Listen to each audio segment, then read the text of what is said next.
The skeleton is made up of bones, which provide support and shape to the body. They protect soft internal organs, such as the brain and heart, from injury. Together with muscles, strong bones enable the body to move freely. Bones have a solid outer surface called compact bone. The inner bone is called spongy bone because it is less dense than compact bone and has many small holes like a sponge. Bones contain cells called osteoclasts that break down bone tissue. Other cells, called osteoblasts, make new bone tissue using minerals such as calcium and phosphate from the blood. Hormones such as estrogen, growth hormone, and testosterone help keep the number and activity of osteoblasts higher than osteoclasts so that more bone is made than removed.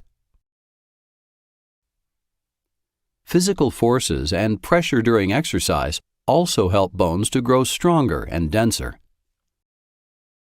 These processes allow bones to grow strong in children and young adults. People have their strongest, most dense bones, called peak bone mass, in their 30s. After this age, osteoclasts gradually remove more bone than the osteoblasts make. Osteoporosis is a condition that leads to weakened bones, causing them to break more easily.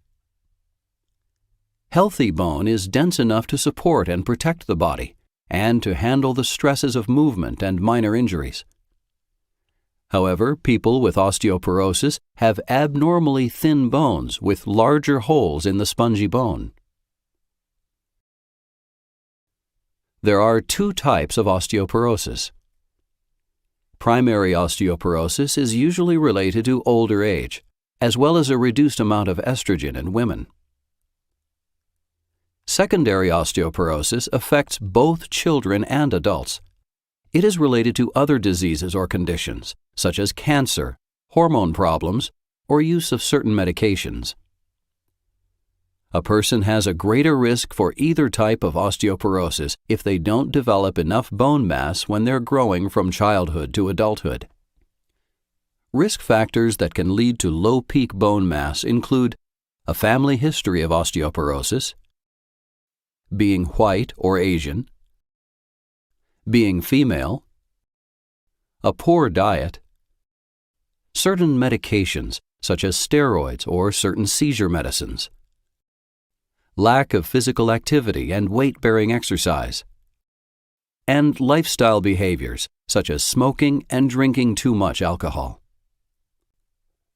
A person also has a greater risk for either type of osteoporosis if they have an abnormal amount of bone loss after age 30. Some bone loss is normal after this age. However, a person with the same risk factors for low peak bone mass can be more likely to get osteoporosis as they age. Increased bone loss is also common in women after the time of a woman's last period, called menopause. After menopause, a woman's ovaries stop making the hormone estrogen. With the drop in hormones, bone-removing cells, called osteoclasts, are more active than the bone-making cells, called osteoblasts. Bones may break or fracture easily because they're unable to withstand the physical strain and pressure from even normal activities. Common fracture locations in people with osteoporosis include the wrists, spine, and hips. Building strong, healthy bones through a diet rich in calcium and vitamins, and getting regular exercise can help prevent as well as treat osteoporosis. Common medications for osteoporosis include biphosphonates, a medication called denosumab, selective estrogen receptor modulators or SERMs, and calcitonin. In general, these medications act on bone-removing cells called osteoclasts. Parathyroid hormone acts on bone-making cells called osteoblasts. Food or supplements containing calcium and vitamin D are also recommended for osteoporosis. For more information, talk to a healthcare professional.